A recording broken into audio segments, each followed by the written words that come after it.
Porque durante la Copa Africana vimos a este hombre estar parado durante 90 minutos. En este video te voy a platicar quién fue Patrice Lumumba, lo que significa para África, la Guerra Fría y el descolonialismo. Entremos al taller del historiador. Todos los países en África fueron colonias a excepción de Etiopía.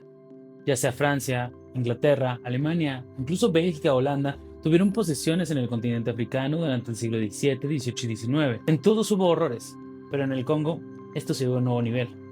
En primera parte, el Congo no era de Bélgica como tal, sino de Leopoldo, el rey. Para él, la búsqueda de los minerales y de las riquezas tenía que ser tal que si no se cumplían las demandas, era muy fácil, se les cortaba las manos o cualquier otro tipo de extremidad, no importaban si eran niños, adolescentes o adultos. Después de una serie de críticas, Leopoldo dejó la administración hacia el gobierno de Bélgica. Aunque ayudó a buscar un reformamiento de la colonia, esto seguía siendo lo mismo, una forma de extraer los recursos naturales de esta zona para entregárselos a la metrópoli, Bélgica. La división racial, las personas sin derechos y un paternalismo exuberante era lo único que marcaba la colonia del Congo. Así llegamos al siglo XX, en donde Patrice Lumumba nació. Él tuvo la oportunidad de ser educado no nada más en el Congo, sino también en el extranjero. De nuevo, en el Congo, él fundó la Asociación del Personal Indígena de la Colonia. Gracias a esta asociación pudo conocer al rey Balduino I en su visita al Congo. Después, se realizó la promesa de una modernización de la colonia, por lo cual Patrice buscó entrar al Partido Liberal. No nada más él, sino diversos liberales e intelectuales de la colonia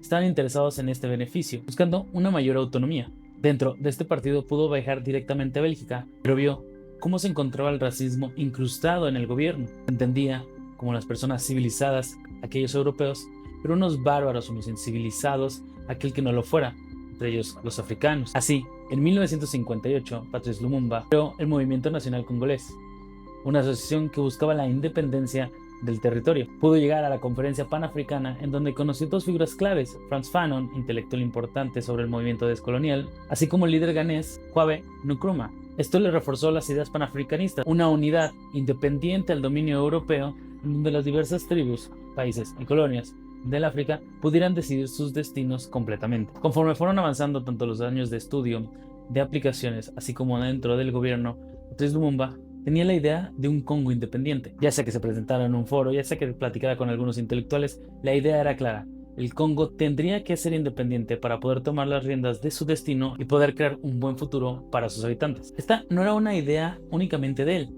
Después de la Segunda Guerra Mundial, el ideal independentista en África se fue corriendo por todo el continente, y el Congo no fue una excepción, por lo que las fuerzas del Estado, así como las fuerzas coloniales, estuvieron en contra de estas figuras que alzaran la voz para una independencia. Antes de continuar, me gustaría recordarte que si te está gustando este contenido, puedes darle al botón de like y ayudarías mucho si te suscribieras o dejaras un comentario para poder mover el algoritmo.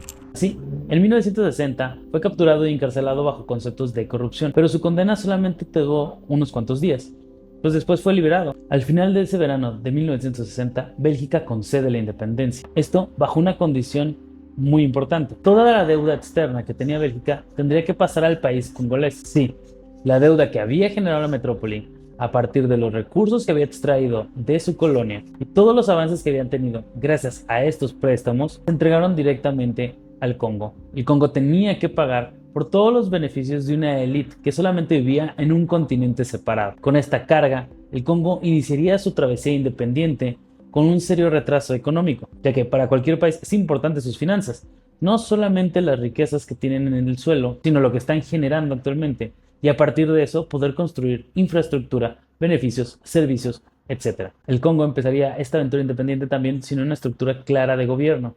Aunque se celebraron elecciones para primer ministro, toda la estructura estaba cimentada bajo el estándar colonial. Era importante que quien llegara a ser primer ministro también tratara de reconfigurar para el beneficio congolés el gobierno. Patrice Lumumba fue candidato a estas elecciones y ganó, siendo el primer ministro del Congo. Varias de las acciones importantes que realizó desde el primer momento fue la africanización de los diversos puestos, tanto en el ejército como en el gobierno, ya que muchas personas tenían el pasaporte belga y se hacían también tener el pasaporte congolés. Para Patrice, dentro de este ideal panafricanista, los africanos eran los que tenían que decidir completamente sobre su futuro. Y así, africanizar estas dos instituciones fundamentales del Estado era uno de los primeros pasos que se tenían que dar por su futuro. También, durante su primer discurso, una vez que hubo la independencia y se le entregó el cargo de primer ministro, habló de la humillación que era ser esclavos en su propio territorio. Y no la esclavitud como la conocemos, de vender enteramente el cuerpo y la propiedad de una persona a otra, sino la fuerza de trabajo que estaba realizando cualquier congolés, pues los salarios eran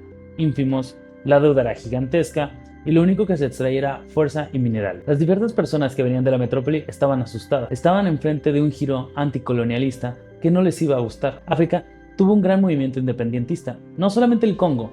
Desde el norte hasta el sur, del este a oeste, diversos países se estuvieron independizando. Pero esta independencia que estaban generando las diferentes potencias europeas no era independencia completa. Como lo vemos en el Congo, en donde se le asignaba ya una deuda externa mucho mayor a lo que podía generar en su propio territorio, otros países generaban instituciones, acuerdos, presión económica para que, aunque independientes estas naciones africanas, siguieran dependiendo, ya sea económica, inteligencia, académicamente hablando o militarmente hablando, de las diferentes potencias.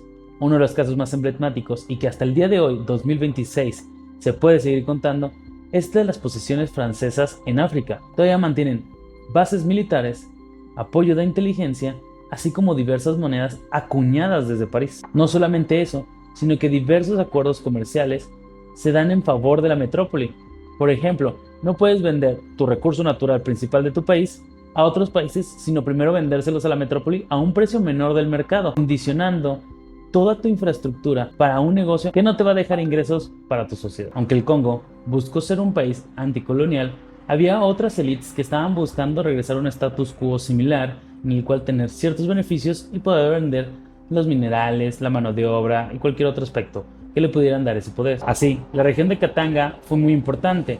En esta se encontraban varias de la riqueza mineral del país y al mismo tiempo se buscaba una conexión directa con Bélgica. Así surgió un nuevo estado que desafiaba al nuevo Congo y que tenía la confianza de Bélgica. Aunque Patrice mencionaba que había un intervencionismo, la ONU dio marcha atrás. Para ellos era solamente una guerra civil. Por tanto, no podrían intervenir de forma directa al ser un conflicto interno. Bélgica estuvo proveyendo de material militar así como de inteligencia para poder hacer la secesión de forma rápida y sencilla. Y sí, aunque Bélgica llegó a tener tropas en Katanga, la ONU establecía que esto era simplemente una guerra civil. Y cuando Patrice Lumumba estuvo buscando apoyo por otros lados e entrar a Katanga, ahí fue cuando directamente la ONU intervino. Al final, Patrice perdió el puesto de primer ministro y el nuevo fue Joseph Mobutu. Este tenía una línea diferente a Patrice Lumumba. No era anticolonial y no buscaba un mejor futuro para el Congo directamente, sino buscaba aliados de Occidente. Estamos en 1961. La Guerra Fría está en su apogeo y en uno de los momentos más importantes del mundo. O estás con Estados Unidos y sus aliados o estás del lado soviético. Es la única visión en el mundo, dicotómica, sencilla, o mi aliado o mi enemigo. Patrice Lumumba estaba buscando una tercera vía. No podías estar directamente con Estados Unidos ni con la URSS, pues ambos, para Patrice Lumumba, eran simple y sencillamente imperios a partir de ideas económicas, pero imperios al fin de cuentas. La preocupación por el lado estadounidense es que, si no se tomaba el control del Congo a sus intereses, esto podría caer en el comunismo. A pesar de que Patrice Lumumba llegó a tener contacto con Estados Unidos y este lo rechazó. No es que fuera a caer directamente a las manos del comunismo, pues él pensaba que el gobierno soviético era otra cara del imperialismo, pero para Estados Unidos era un peligro que no podían tener, pues ya habían contado con una guerra en Corea y así un crecimiento en el sudeste asiático. En estos años de la Guerra Fría se preocupaban por el efecto dominó. Esto quiere decir que las suficientes caídas de regímenes hacia el lado comunista podía traer una revolución internacional que pudiera en jaque el poderío estadounidense.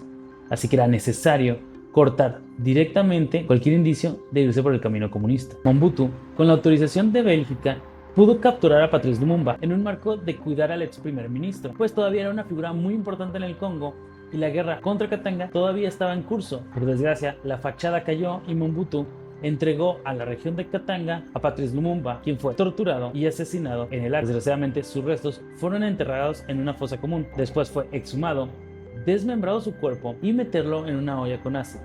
Esto para desintegrarlo. Lo único que quedaba del ex primer ministro eran unos cuantos dientes y un dedo. La forma en cómo se deshizo del cuerpo de Patrice Lumumba, las diferentes fuerzas de Katanga, así como las diferentes fuerzas belgas que ya estaban en ese territorio, nos indican la preocupación y el miedo que generó Patrice Lumumba en el país. No solamente estaban matando a un hombre, no querían hacer mártir a una situación, no querían tener un monumento con sus restos, no querían tener nada de su pasado, lo querían borrar de la historia. Ahora, ¿cómo podemos desaparecer un líder político importante en un país que acaba de nacer?